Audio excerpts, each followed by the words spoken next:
I'm Nishan Chadha. I'm a research fellow at the India Development Foundation, and I'd like to welcome you all to the 7th ANR Memorial Lecture. These annual lectures are in appreciation of the significant contributions made by Mr. Varma to far-reaching policy changes that have shaped our country, especially his role in pushing through the economic reform process that started in 1991. These lectures are delivered by eminent scholars and policymakers on topics of immediate policy interest in his memory. Today's lecture is being delivered by Mr. Göran Persson, the former Prime Minister of Sweden, position he held between 1996 and 2006. Before becoming party chairman of the Swedish Democratic Party and Prime Minister, he served as Minister of Finance between 1994 and 1996 and Minister for School in the early 1990s. During Sweden's presidency of the European Union in 2001, he was President of the European Council. During his tenure as the Prime Minister, Mr. Persson continued to implement welfare cuts and tax increases, which put Sweden in a position to qualify for the European Economic and Monetary Union in just 4 years. His measures meant that the Swedish model of welfare society was, and still is, held as a shining example throughout Europe. He has unique and broad experience in public affairs, financial markets, mergers and acquisitions, international politics, and of course the EU. He is known for his broad personal knowledge of issues like climate change, European relations with Russia, and the challenges to the welfare state. He led the reduction in Sweden's greenhouse gas emissions by 13.5% between 1996 and 2005, and set a national target to reduce emissions to 25% below 1990 levels by 2020. In 2007, that was recognized with a Sophie Prize for his leadership on climate policy. Today, as you can see, he is going to talk about the European Union at a time of great change. The lecture is going to be followed by a Q&A session moderated by Dr. Shubhashri Gangopadhyay, who is the research director at IDF, and closing comments by Dr. Nalin Mehta, who is an associate scholar at IDF, and obviously we have dinner following that. I'll now call on Mr. Persson to deliver the 7th A.N. Varma Memorial Lecture.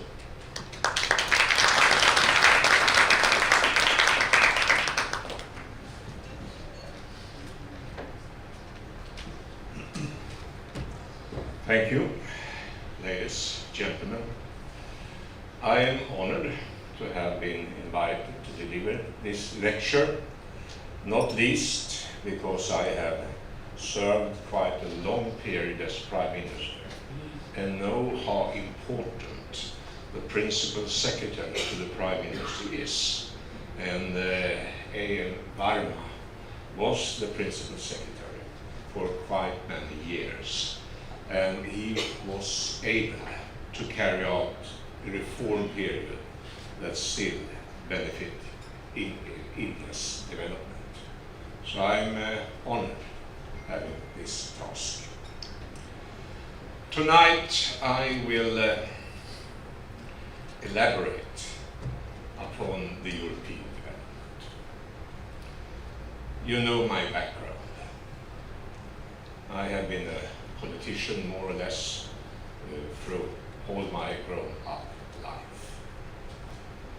Today I am traveling around the world giving lectures about almost everything. I used to say my incompetence is broad, or as a former Prime Minister, it's a generalist approach.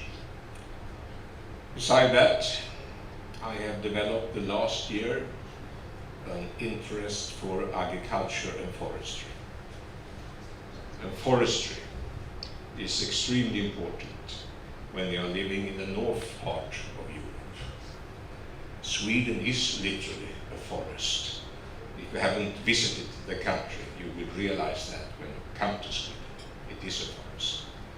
And living in that forest, taking part in the European development just now about how to use our forests for the future to combat climate change is one of my most important tasks.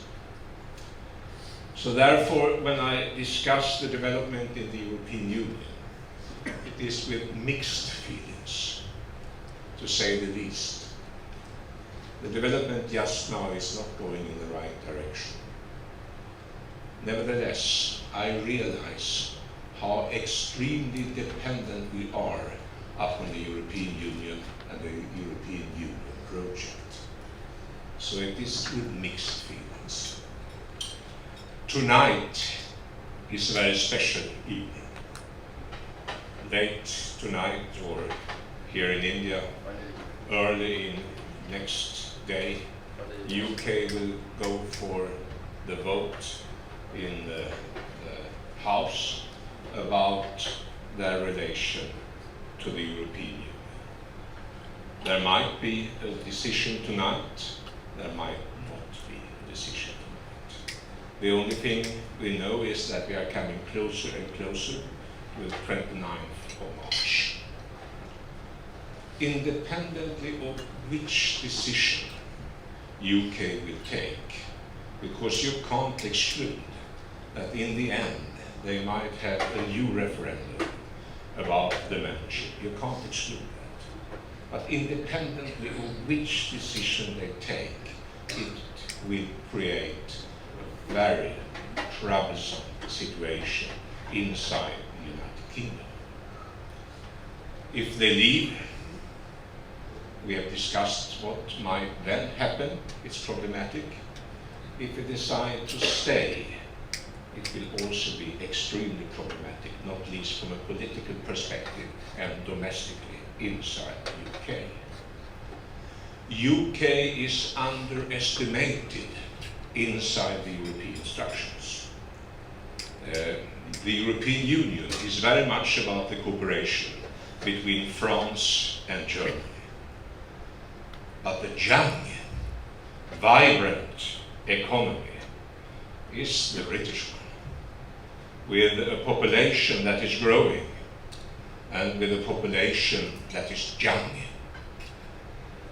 If they leave the European Union, one of our biggest nations will leave the cooperation, and one of our youngest, perhaps the youngest, if you look upon the demographic perspective.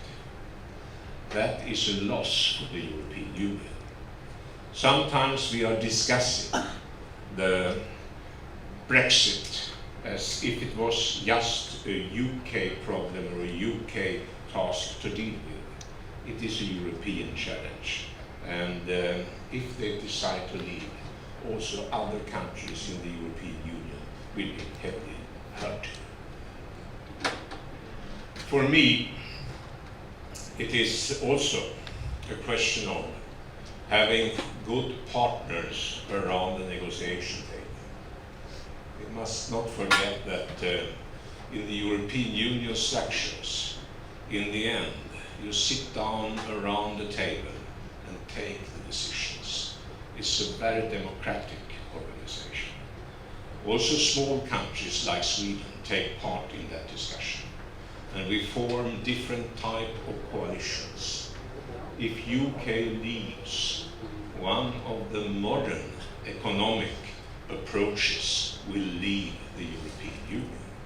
For Sweden, with our opinion, that is a loss that is of great importance. So it is also a question about how will the future decision-making inside the European Union look like. Then, if you look upon many European countries, they are marked by internal conflicts. Some of them stay united just because they are members of the European Union. I will not mention any nations, but you can figure out yourself, looking up on some members of the European Union. If they had been outside the Union, they hadn't exist as the states they are today. They had been divided or one or another way. Perhaps if UK leaves the European Union, that is something that also will happen there. You have already seen it. Our Scottish friends have talked about if UK leaves, we want to leave UK. And then you have, on top of everything else, the eternal discussion about Ireland. So far, contained both those dimensions, contained inside the membership of the European Union. So it's not only about trade agreements and economic dimensions. This is a really difficult and important political decision. This is not the only challenge Europe has. In these days, we also are in a discussion about our security policy, structure and architecture. The French president has taken the lead in that discussion, talking about the European army. I don't know if that is a realistic approach, but the discussion is there. And the discussion is driven, not least, by some tweets from the other side of the Atlantic Ocean. It's a completely new relation emerging between US and NATO, at least when it is expressed by the president. In my generation, we have been used to that since the Second World War, we have had an ever-strengthening relation between US and Europe. Now we have for the first time a situation where we have to ask ourselves in Europe how to deal with our own military capacity and our own military defense. For me, coming from a country, Sweden, outside NATO, we have never been members of NATO. We have been outside military alliances. That is one of the reasons why I can see here tonight some Swedish colleagues coming from the Swedish industrial side, producing military equipment. We decided once in Sweden, if we shall stay outside NATO, we need to be able to produce our own equipment. And we are a very small country, and nevertheless, we are competing with the big regarding an air fighter of top quality, regarding submarines, and regarding all other military equipment. That is something you find only among the permanent members of the UN Security Council, and then you find it also in Sweden and perhaps also Israel. That is our situation after having decided not to join the military alliance NATO. But for the rest of Europe, they have done so. And NATO has been the backbone of their military resources and strategy. How that will develop in the future is just now discussed. It will not be easier to discuss that if UK decide to leave the European Union. It is a very dramatic situation. On top of that, we also have tensions with Russia. Russia is our neighbor. Just take a look at the map and you realize where Russia had the rest of Europe. I once met with a very young prime minister in Russia at his office. He still is around, but today as president. At that time we discussed in which direction can Russia go. And he took the map and he pointed to the north and said, ice, that's not our future. And south, Caucasus, a lot of regions, a lot of conflicts, a lot of other problems. That's not our future. East, China, no, that's not our future. West, Europe. That was the starting point. And then came a couple of years where Russia really tried to go westward. And then came, as you know, some backlashes. And today we have a growing, I must say, tension between Russia and Europe. For me, that is not productive. I am the first one prepared to criticize Russia for their lack of understanding for international law in relation to Ukraine and Crimea. Fine. But having said that, I fear a situation where we push Russia away from Europe, ending up in some type of firmer relation with China. China and Russia is in many ways a perfect match, because Russia has everything that China lacks. And if that comes true, then the European situation suddenly will become very different. What it will mean to this country, I doesn't need to say, but you all realize that that is a development that is not in the interest neither of India or of Europe. Russia belongs to the European interests, discussion and swears, and we want to see them there, but then they have to behave in a way so they are predictable. It's a formative period. It is dangerous. Then, that's about Russia. Having said this, then you have the next ongoing discussion in Europe, and that is about the euro. The euro is a fantastic project. I have been participating when it, so to say, was inaugurated and launched. Already at that time we said, this is just half the project. You can't have a situation where you have a monetary policy that is common, but not a fiscal. For a while it is possible. And in the longer perspective, if you should have a strong monetary policy, you also need a stronger coordinated fiscal policy. And that is much more controversial to say, because when you are coming to the fiscal policy, you are coming very close to the national parliament's competence. And there you have the tensions in Europe today between the European Union and the national parliaments.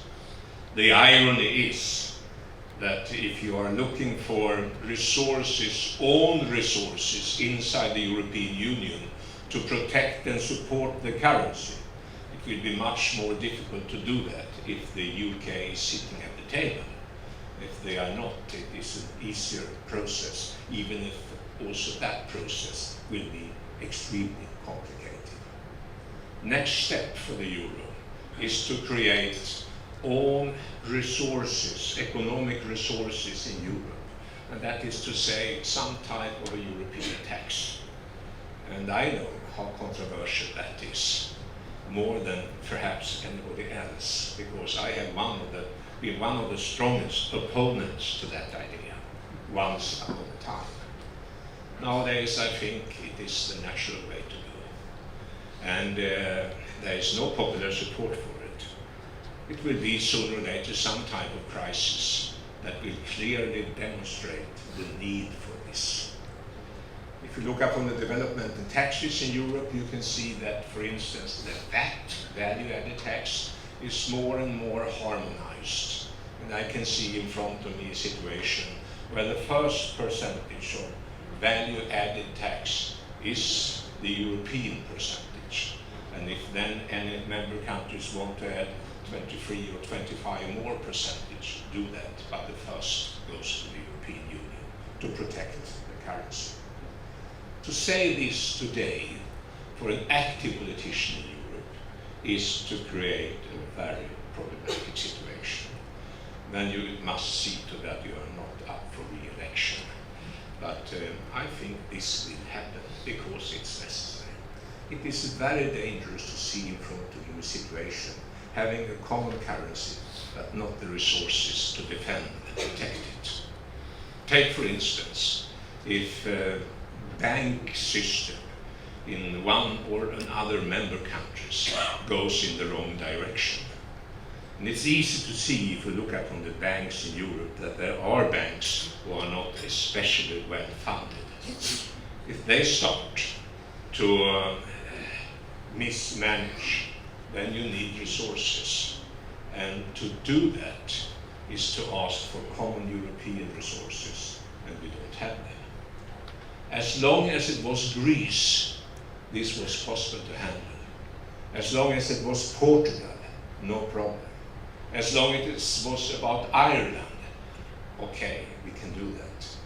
But now we are talking about other candidates in Europe that might be up for this type of extra support need.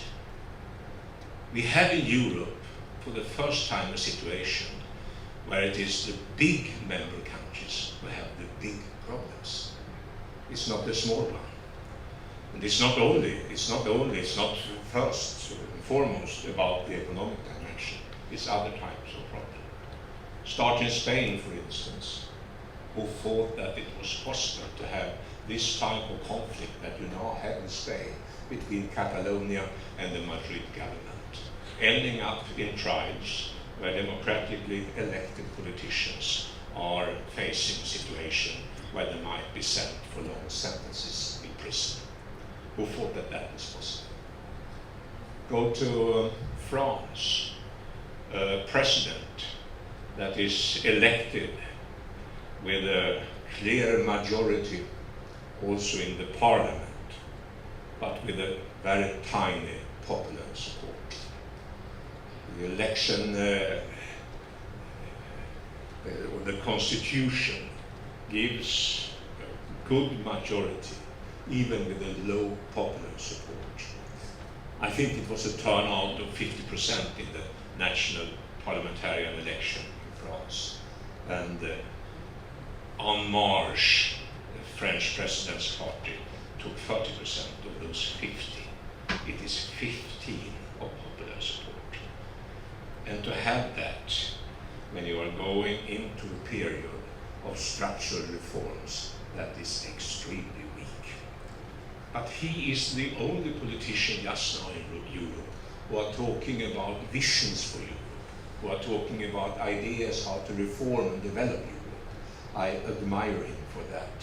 But he has a task to do at home that is one of the most difficult inside the European Union.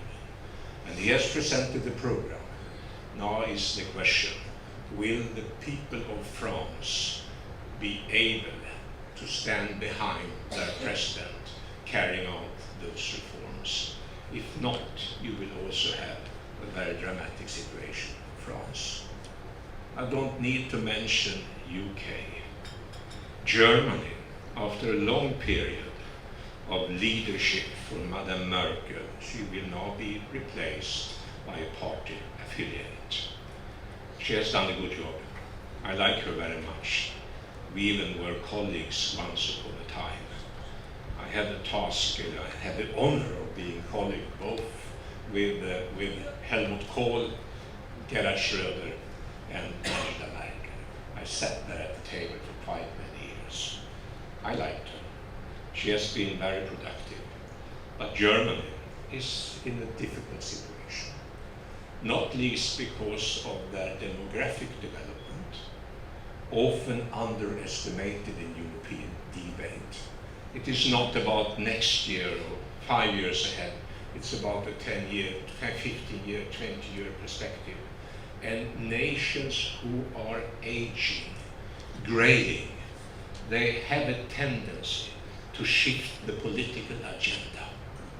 If you go to Japan, South Korea, and China, and listen to the discussion, you have a discussion that is very much about yesterday. Whose fault was it? Why haven't you apologized? And now when Europe also is graying, going in that direction, I have for the first time heard European politicians saying that it's not more than right that Germany pays for what they cost us during the Second World War. That was in Greece. I delivered a speech about how to reform public finances, and that was the answer. The Second World War was back again. And with aging populations, it is yesterday. that is on top of the agenda. With a young population, you are as a politician forced to discuss the future. The kids are linked to the future. And when it is about the future, it is the school system, it is about housing, it is about climate change, it is about a better world. It's extremely important, often neglected when you look upon the European development.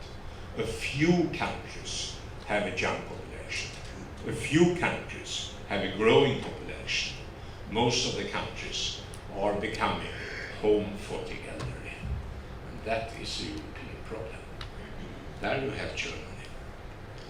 Then you can take also Italy. It's not so easy for the Italian government to handle the situation. It's a long period of mismanagement, of not least public finances. But never believe that Italy is a poor country, because it's not. It's a rich nation. The households, the private sector is rich. The state is poor. If you compare with the northern part of Europe, there we have, so to say, socialized the savings and privatized the debts. In Italy, they have done it the other way around. It means a weak state, a disorganized state, and a state people don't believe in. So there you have the Italian situation. Two populist parties from each side is trying to create a new start for that country.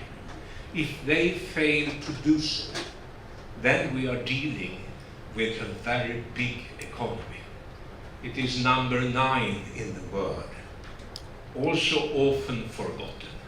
Italy is a giant, and if Italy begins to slide on a slippery slope, then we have a problem for the European Union to handle the situation. So it's extremely important that the governments stick to the so-called convergence criteria. There you have it. I could also add Poland, with a very strong division inside the country between the opposition and the government. Poland, Germany, Italy, France, UK, Spain.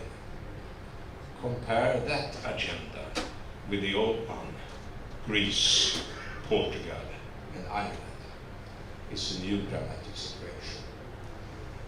In this situation, we also have a weak political leadership in Europe. In nations, yes, but also in the European Union. And we lack the narrative. The only attempt to formulate the narrative has been done by the French president. And as I said, I don't share all his opinions, but the way he does it, he believes in the European Union and he's talking about the future. We lack that type of narrative. Now we are coming up for elections in the European Parliament. There we might for the first time have a situation where the two giants in Europe not together will be able to create a majority. There you have the Christian Democrats and you have the Social Democrats. We have always been in a situation where those two together have been able to create a majority. Perhaps for the first time that will not happen. And you see populistic parties on both left side and right side emerging. You can ask yourself, why do we have these populist parties? One explanation has been the migration issue. Perhaps. I don't believe that. Migration has also served Europe in many European countries extremely well. But a mismanaged migration policy is of course something that creates tensions. So I'm more of the opinion that we have been accepting too much of growing differences economically between different groups in Europe. It's not a fair distribution of what we create. It's interesting to follow the discussion among the private companies and the the economic elite, they are today discussing there is a lack of fair distribution. The political system in Europe has not ended up there yet. If I take the conclusion from the Davos summit that collects all of the economic elite around the world, if I take those conclusions and look upon them, they are to the left of almost every European government, and they are talking about a fair distribution. Without a fair distribution in aging societies, will create for the young part of the population a terrible start in life. And we need every one of those youngsters to be able to continue to grow and to be able to fill our education institutions. Fair distribution. Perhaps the neoliberal wave has come to its end. It's not only a European discussion. We have roughly the same discussion in the US, and you can see it also in other parts of the world. Fair distribution as a driving force for economic growth. It's not a bad starting point for a discussion among progressive people and progressive parties. What have I told you? First, I firmly believe in the European Union. I firmly believe in the European Union as a peace project. It is important, still relevant. That is the first thing. The second thing is, our neighbors, our security is in a new situation and is creating a challenge we haven't seen before. We have to react and be active. The third thing I told you, UK might leave. It is a problem for UK, yes, but it is perhaps even a bigger problem for the European Union. No one says that enough clear in the debate, I think. If it decide to stay, it will nevertheless be quite dramatic internal situation in UK. I have told you about the demographic situation, Europe becoming a home for the elderly. It is not a good perspective. I have told you about how I look upon the big member states and the big countries inside the European Union. I have told you about how I look upon the need to fulfill the Euro project. And I have also said, perhaps now we are in the formative period, electing a new parliament, electing a new commission, electing a new leadership for the European Central Bank. That is the backdrop for this discussion and for this question and answer session about the European Union. I'm grateful for having had your attention. Thank you.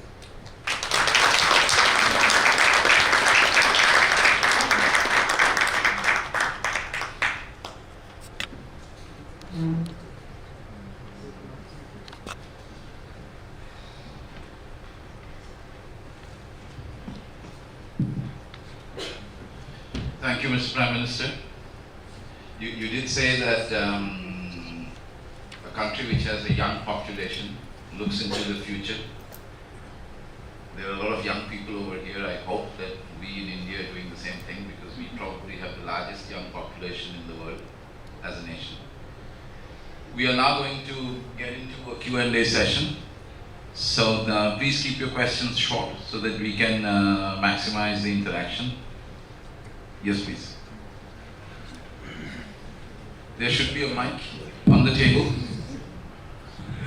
My basic question is to sir, is that there was a time, when there were 6 or 8, European powers that had a dominant role as far as economy was concerned. It is estimated by 2050 there will be 1 or 2 at the most countries that will be in top 10, So what is the basic reason behind that, and what is the reason behind this rising European debt, and regarding this, ECP's ineffectiveness regarding this, zero interest rate policies, quantitative easing, stimulus, and all.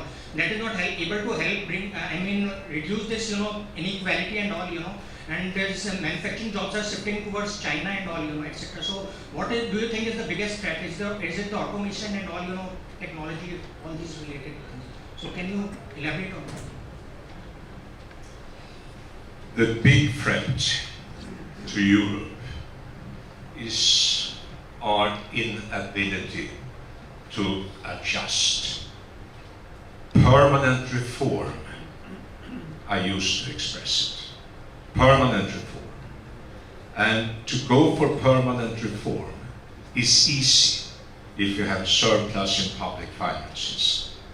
But it is even more necessary to do if you have the opposite situation. Take, for instance, Mr. Varma. When he did his structural reforms of the Indian economy, it was because he just had to do it. He had to deliver that. In the European Union just now, we are not in that corner yet, but more and more countries need to go for structural reforms to make their economies work better. And there you have everything from investments in infrastructure, over to new tax systems, over to a fair distribution, over to research, development, and education. Often forgotten in this context is Europe is a giant when it comes to industrial qualified production. It has served us extremely well. I think that is still modern, and it will be around for quite many years. It takes huge resources for research and development. So the problem is if we just sit down and think this will solve itself. No, it's permanent reform, and constantly as a government being prepared to put your post at stake. Otherwise you will not be able to govern. If I can push this a little bit further, you did talk a lot about education, but Europe already has some of the highest percentages of people getting into higher education. In that sense, probably the most educated part of the world. Is, but you must also realize one thing. I might now be a little blunt. Education is not always the final solution for creating a competitive workforce. It is a good starting point. Then you must go on with an in-service training and recurrent education that constantly goes on forever and ever. That is the really difficult challenge. I meet too many academics in Europe who still think that their old exam took 10, 15 years ago still is the valid one. It is a good basis, but you constantly need to renew it. That is the mistake. Yes, please. I'm Dr. Harpal Singh Malhotra. I work with a Swedish, organization. So, working with the European companies, I've seen analyze that they're focused on a business 20 years down the lane. They're building the product and good quality. If you see the American or Chinese, they are into quarterly business. So, what's the state where the European EU is not focusing on? Still the same, or they are being pressurized by this Americans and Chinese, and we're working at one level? So he's saying that his experience with European companies has been that they plan far into the future. It's at least 15, 20-year horizons. So they create a product that will be there after 15, 20 years, that will have loyalty among customers. Whereas the Chinese and the Americans, I'm not so very sure, are into making a fast buck, right? So in 4 or 5 years, turn around, that sort of approach. Yes. Did I get it right? Okay. It might be also a discussion about how your industry looks like. If you take, for instance, a German production, it is very advanced. It's integrated with North Italy. If you look at North Italy and Germany, they are linked together in industrial production. old companies, family owned, with quite big resources for research and development. It's a cultural issue, still very successful. For me, with my background in the North part, it is often based upon natural resources. Take, for instance, forestry products. It is constantly something we develop and try to research and develop around. It is not for tomorrow. It's huge investments. It's huge investments. And if you fail, you are in a really troublesome situation. So there might be the structures. I'm also chairman of the company that is running the iron mines in Europe. And I can now see that we are just now preparing for the next phase in our production. It will start 2032, and we will invest billions of dollars to prepare for that start. It's very far-sighted, but it's linked to the nature of the production. So I'm not competent enough to judge about the Chinese industry, I must say, but I'm very, very safe and confident about the European industry. It will be there for the future, but it is long-sighted. Yes, please. So I have a question about narratives for the future, and this is both to you, Göran, and to the entire panel. So if the European Union is to be viewed as the second biggest democracy in the world going to election this spring, what can we learn from the world's biggest democracy going to election roughly at the same time, from the perspective of creating a joint narrative, as this country has done very successfully in relationship to Europe the last 60 years? The narrative is important, extremely important. And US is, in that perspective, also attractive to look upon. The biggest democracy, India, is of course extremely impressive.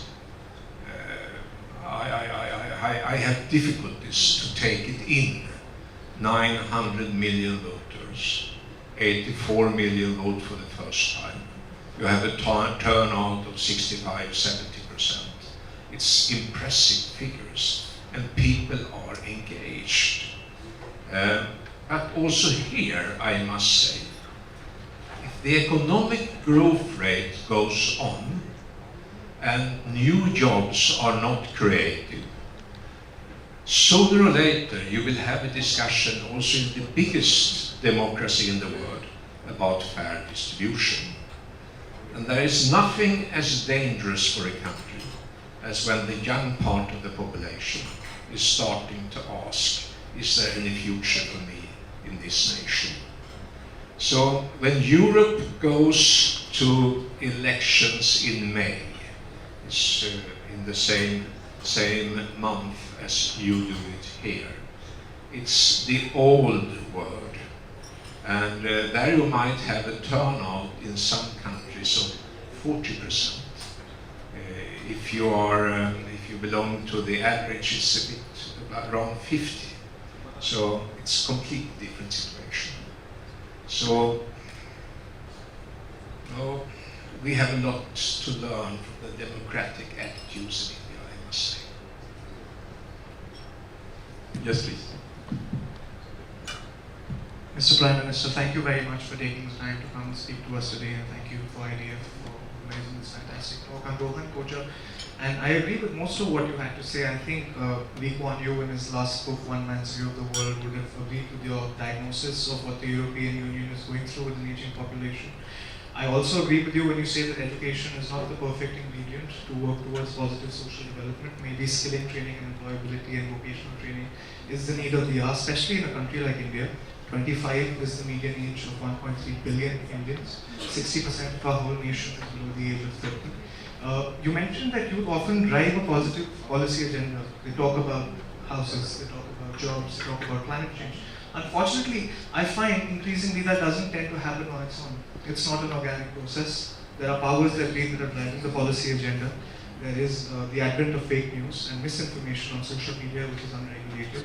It may also, if left unchecked, go to the extent of the youth asking for anti-immigration and far-right policies in some countries, such as we're witnessing, but not with popular support in Sweden, for instance. So how does one take care of these issues, and how does one make sure that this young energy can be catalyzed to achieve something positive rather than just go to waste? And I ask this specifically from the perspective of the next 10 years in India and the European Union. Thank you. I'm sorry, I couldn't hear. Can you repeat the question? The essence of it. Yeah. So his main point was that you said the young population generates questions for the future, wants people or the leaders to look into the future.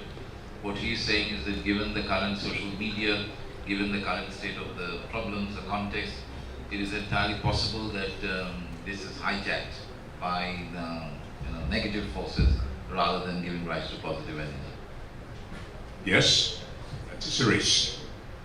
And if you look upon the situation for politicians today, it's not as easy as it has been. And not least the social media contribute to that. But on the other hand, if you look upon the democratic strength in social media, how you distribute information, in the end, I think this will be beneficial for democracies.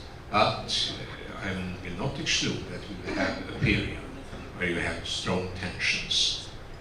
And that is also demonstrating another thing. Nation states are becoming weaker. The nationalistic movement is becoming stronger. That is also something you can see around the world. And it's quite easy to realize if you, for instance, take climate change. No individual state can solve that. If you take migration, it is something that you need to have a cooperation around the world. If you take, for instance, quantitative easings, when we are leaving that period, if anything goes wrong, and it might do, then no nation is big enough to handle the situation.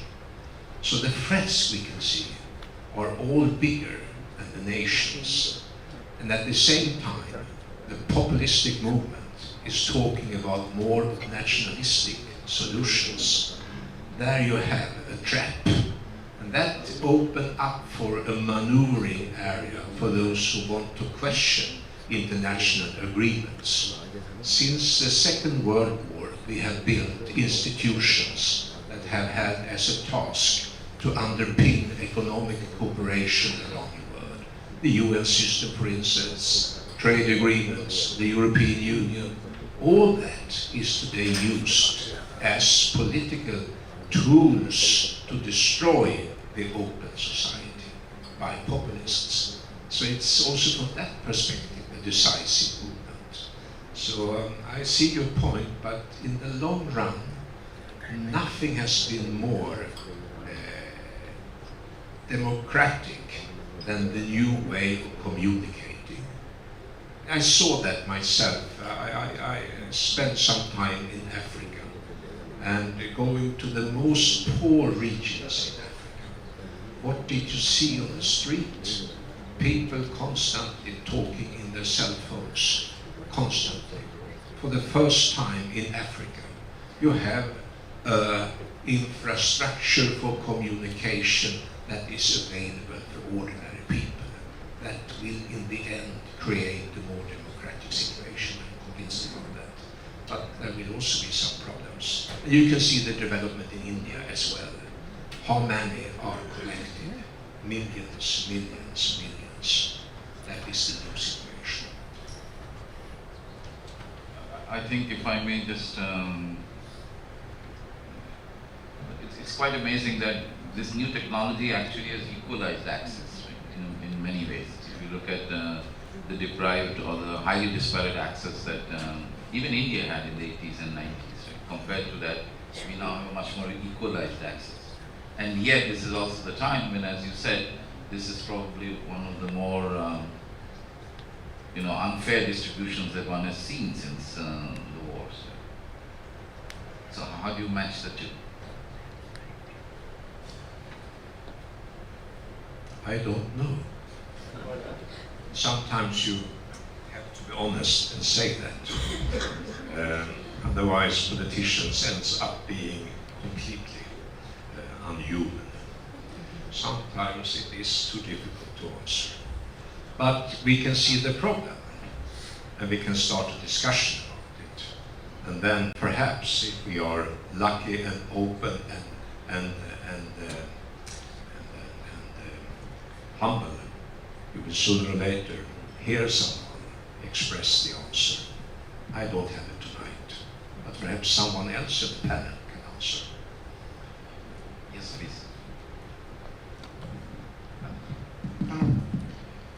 No, behind you. Sorry, Krishna. Good evening, Mr. Prime Minister. Very nice to see you back again in Delhi. Salma Babu, professor at JNU. Somebody who's been looking at Europe probably for a long time now. You correctly said the EU is a peace project. I have a very simple one-line question for you. Is the summer of 2019 going to be a break moment for the EU, if not 29th of March, but the summer, in terms of how EU will envision a new social contract in which peace continues to be on the table, fair distribution for all, but a Europe which is open to everybody, a Europe which is a beacon of light, of liberal values, or are we going to see a turn in the tide of what we even call the liberal values? Will Europe turn its back to the rest of it? I still believe that Europe will stay as a beacon. I believe that. Why?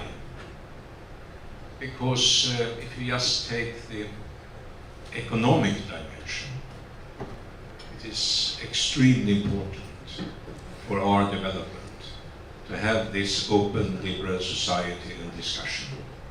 Then we must manage the situation, of course.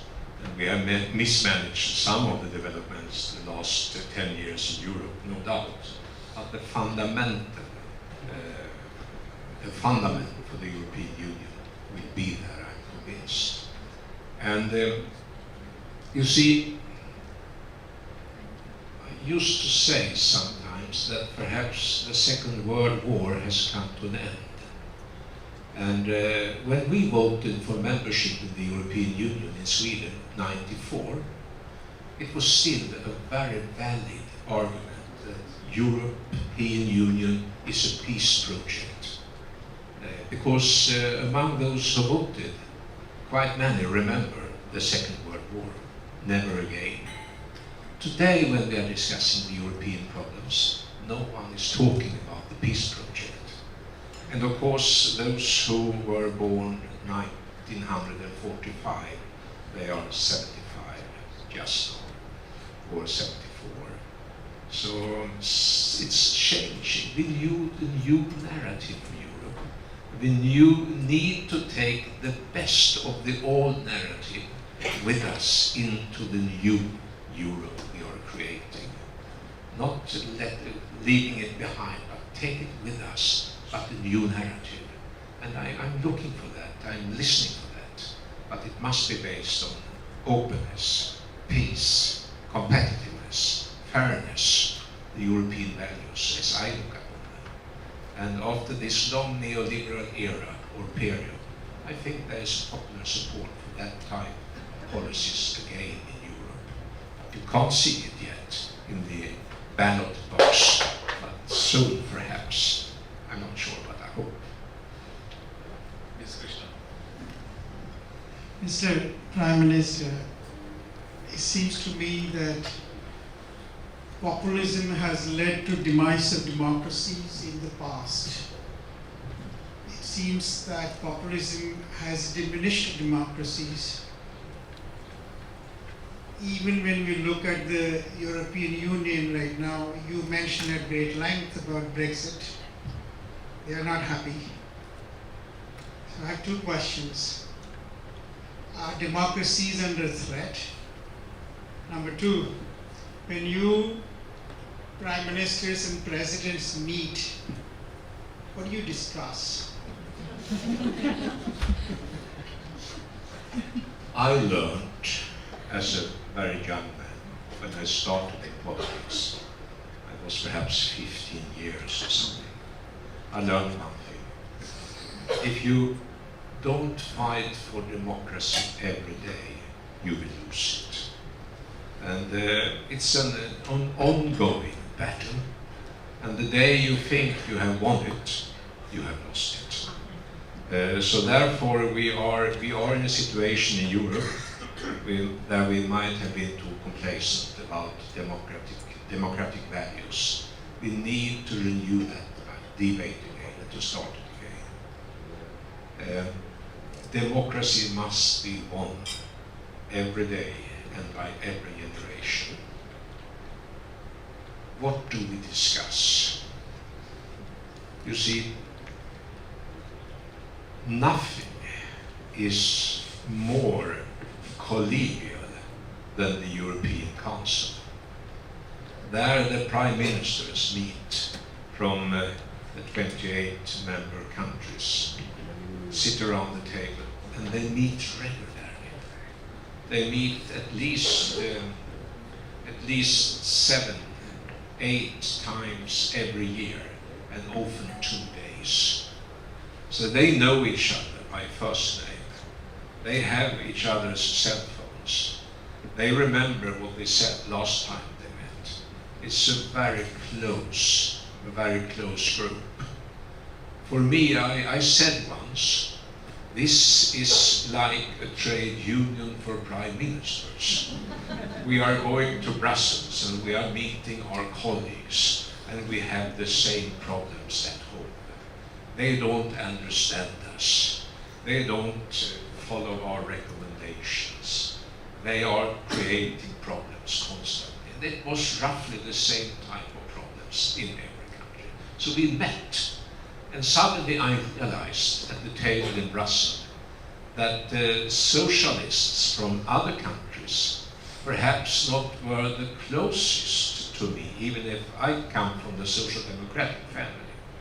I met sometimes Christian Democrats that were more close to my Swedish social democratic approach than socialists from other parts of Europe. That was quite difficult to experience, I must say.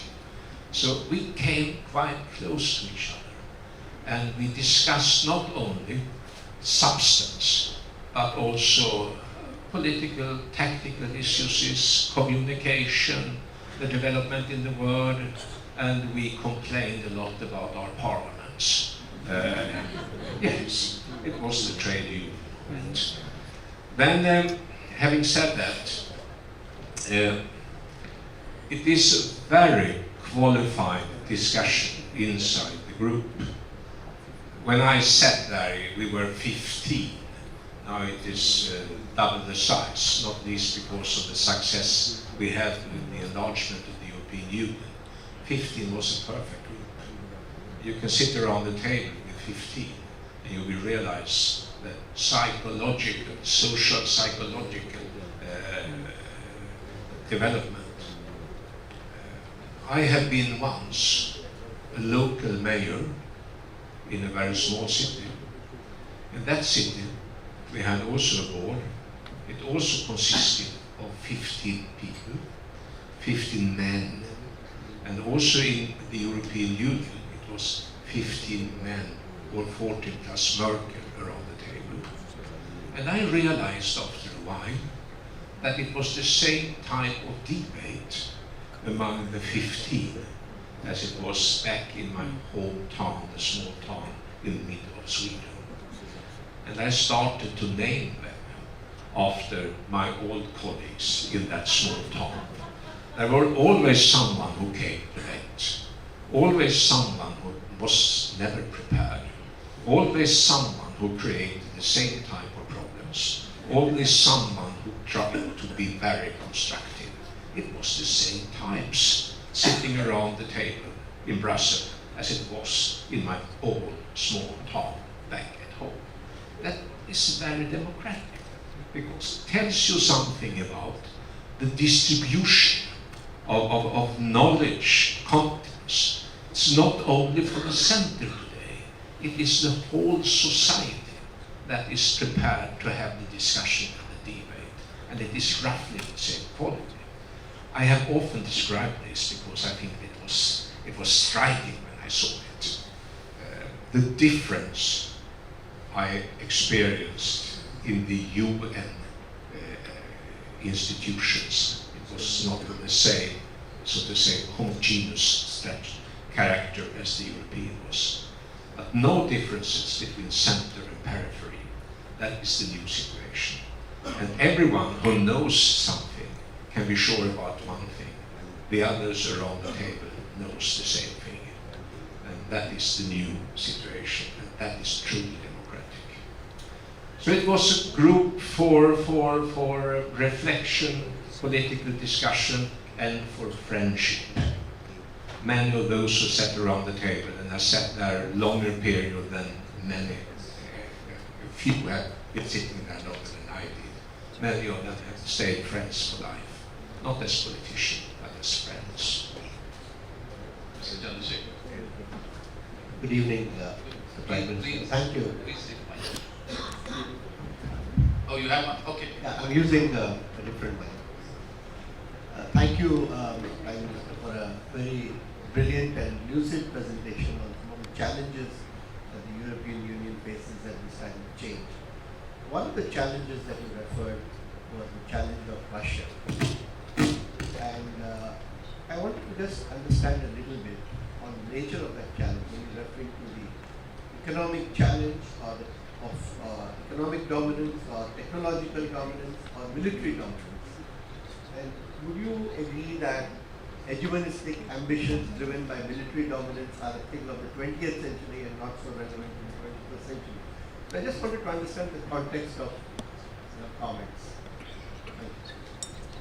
Just put it bluntly then. I am afraid of the development that Russia ends up in a partnership with China. That's not in the interest of Europe. And if we continue to isolate Russia, that might happen. And I think that is counterproductive. And how to combine the criticism towards Russia's behavior internationally, because it's not always in line with international law, how to do that and at the same time build good relations, that is the task for the future. And I very much hope that Russia ends up in some type of a European cooperation. And why not also in an ongoing cooperation with India? It's not bad. I did see a question. Yeah, please. Yeah, hello sir. I'm Nitika, a JNU. I'm from JNU. I'm doing PhD in European Studies. So I have a question regarding EU and Russia relations. I would like to know your opinion on the role of post-Soviet states. I'm talking about the 6 post-Soviet states between EU and Russia, commonly known as shared neighborhood. So what is the role of this space between EU and Russia? And do you see it as a space of competition or cooperation? What is your opinion on that? Thank you. I'm not afraid of competition. I think Russia should look for competition. Russia is a mismanaged economy, and it's not so nice to look upon the development inside Russia. It's a very unfair distribution. It's a diminishing life length. It's going in the wrong direction.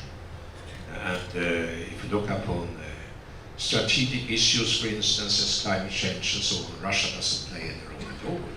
So there are good reasons for Russia to see to that they take part in the competition, building a better society, because they have the natural resources.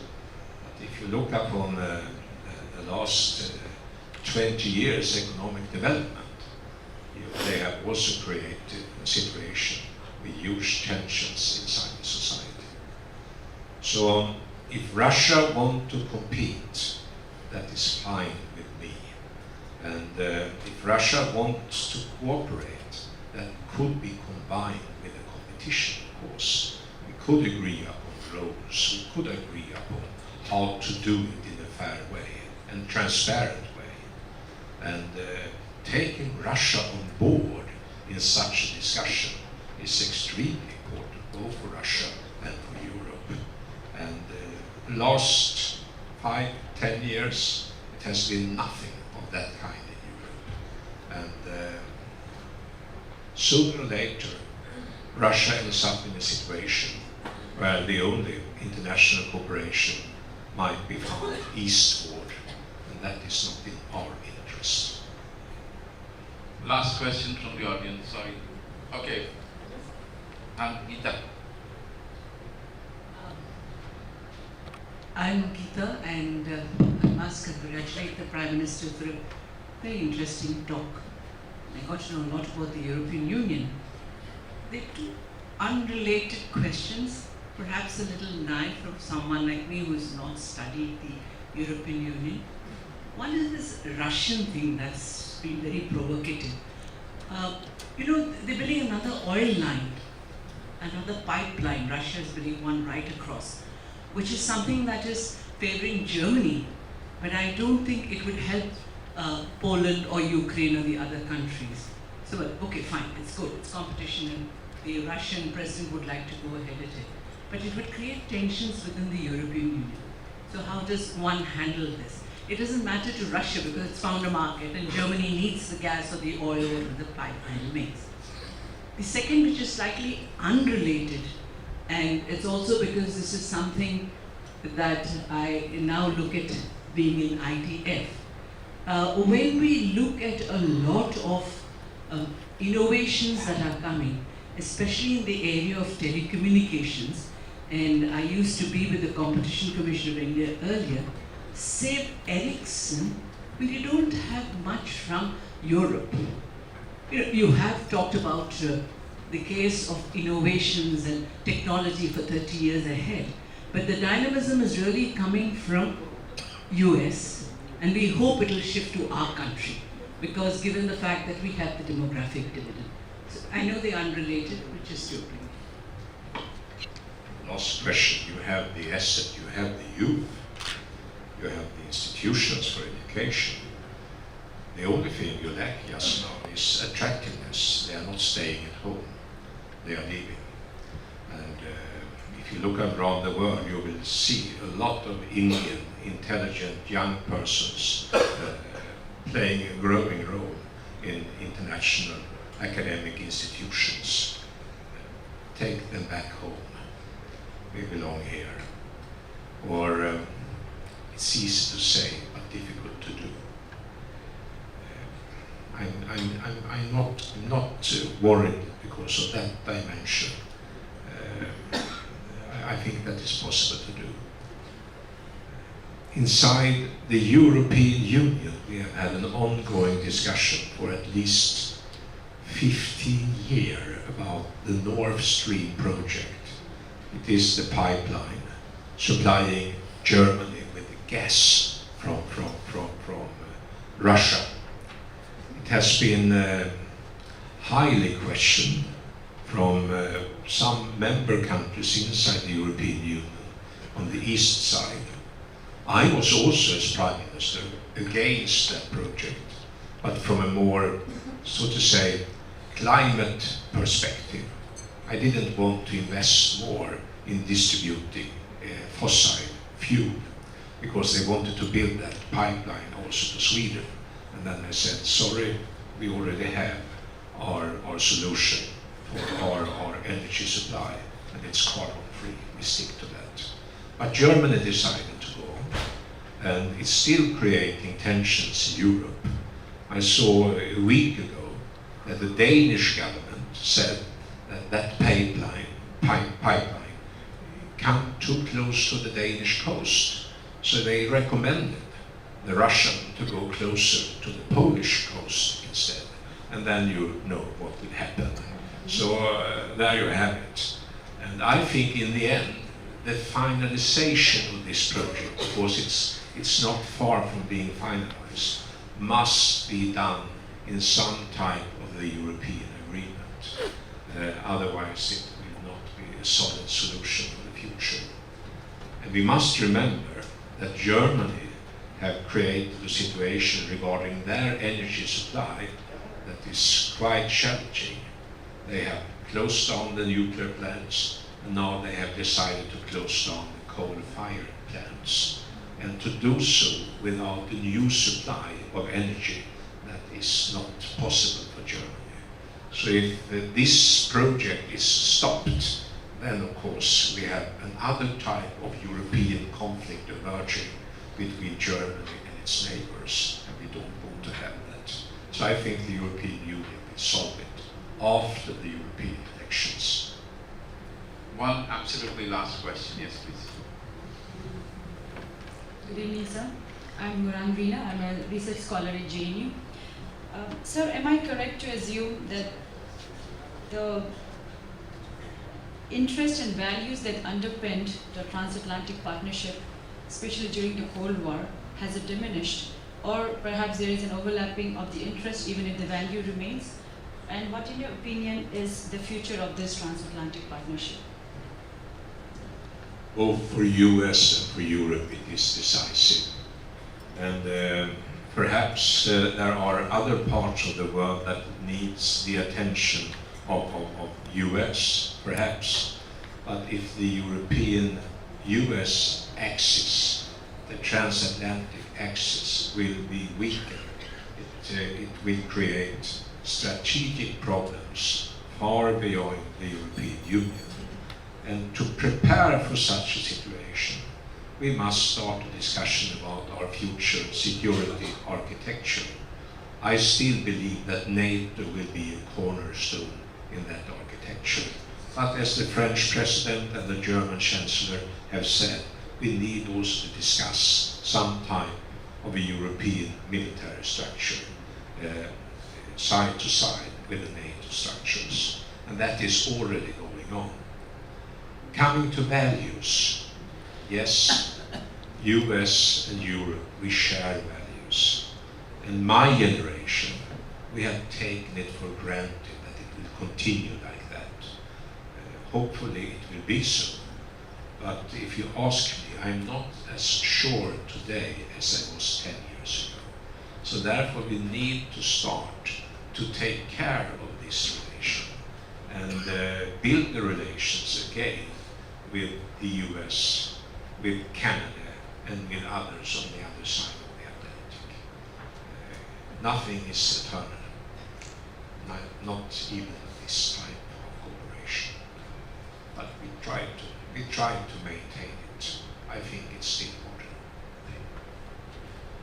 Thank you very much. I think we have come to the end of our question and answer session, but please don't get too excited, dinner is still not served. I will now hand it over to Nalin, who will give us closing. Sorry? If you allow me, only then. I Just don't a very want to, small- but it's okay. Okay. Good evening, sir. Sir, I'm Rashmi Sinha, and I have been working in education sector since almost 20 years now. So my question is more in the area of sociological development in EU.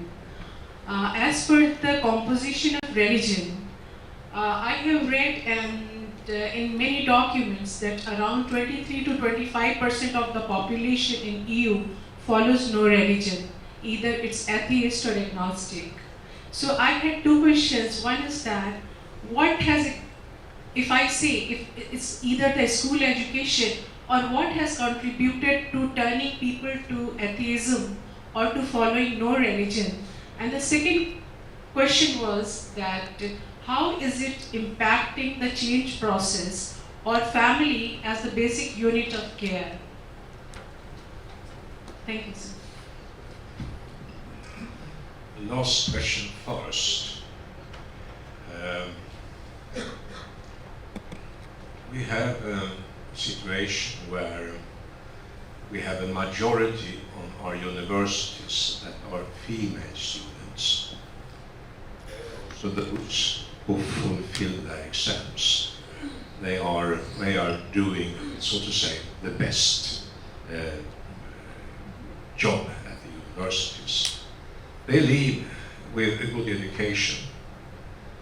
We want them also to be able to combine that education, not only with a professional career, but also with the responsibility for children. And therefore, to build a modern society in Europe today is to create a situation where you can combine a professional career with children. And that demands some type of institutions in the society that is offering the service you are asking for, and that is offering also the economic support you need to do this, to take this responsibility. You can see the countries in Europe who have gone for a policy where we have a generous family policy, making this combination of professional career with children possible. France, Norway, Sweden, we also have a high birth rate. We have a lot of kids. So it is possible to do, but it is expensive.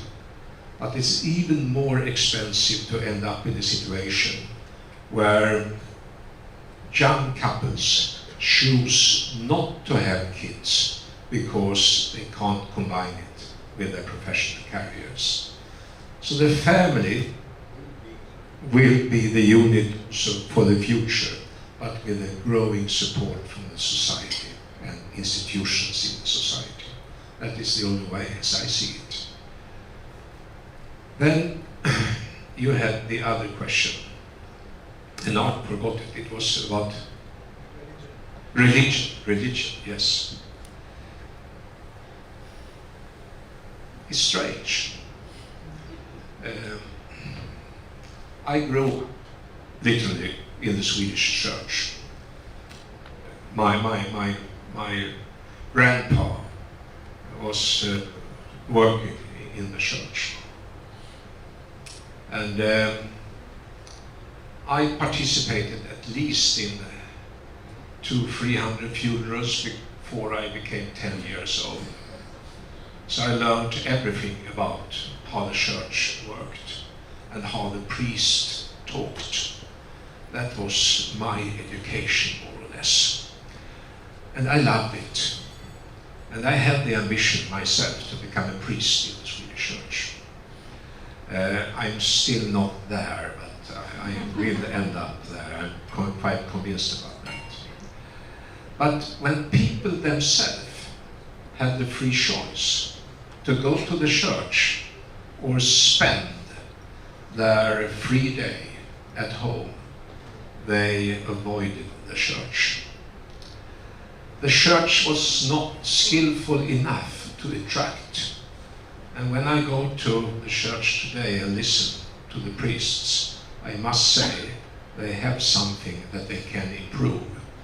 It is a crisis inside the European churches, and they are not especially attractive. But God is still there, and that is important. And we might be able to contact Him, and we might be able to have a guidance.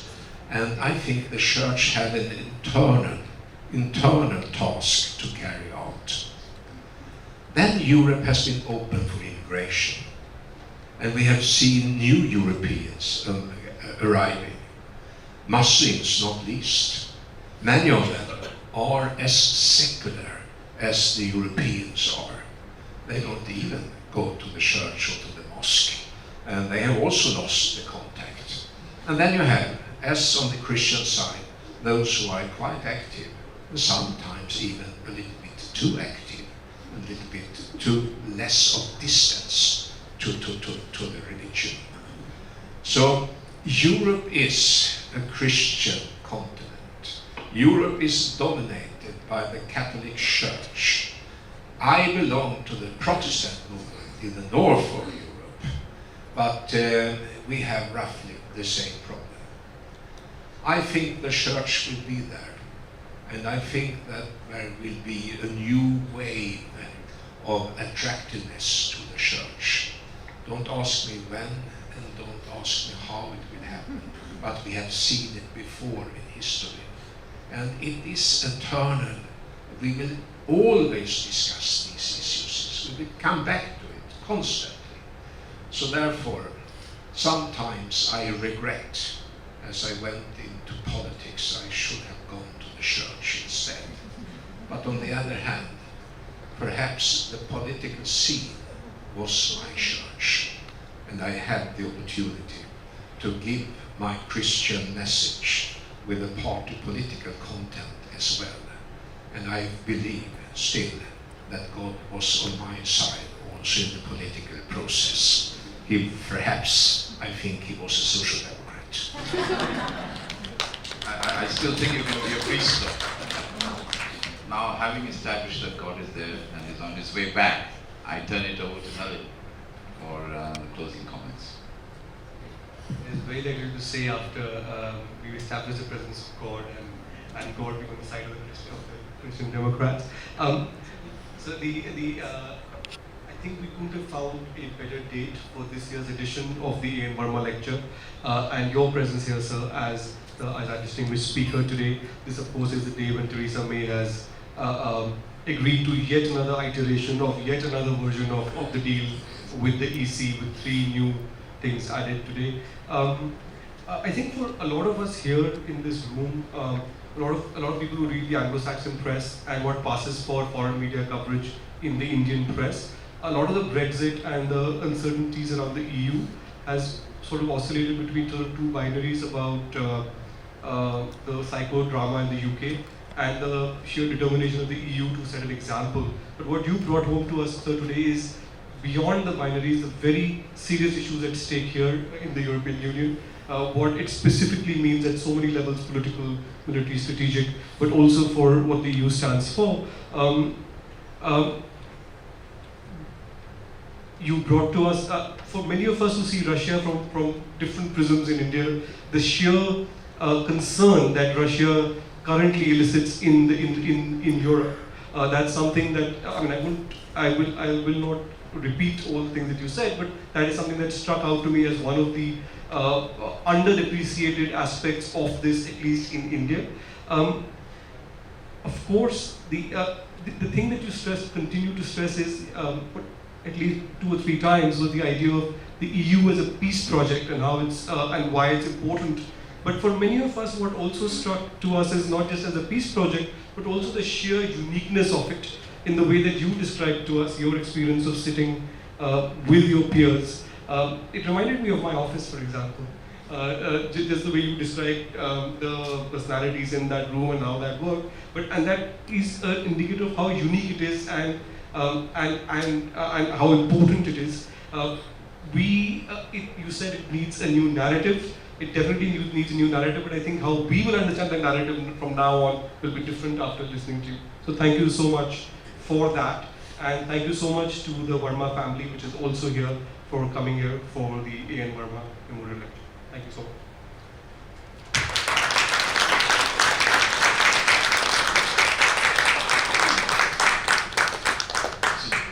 Dinner is served. So dinner is served. Thank you very much. I want to thank, of course, the speaker as well as the audience for being with us and hanging around, even though we started a little bit late. Thanks a lot.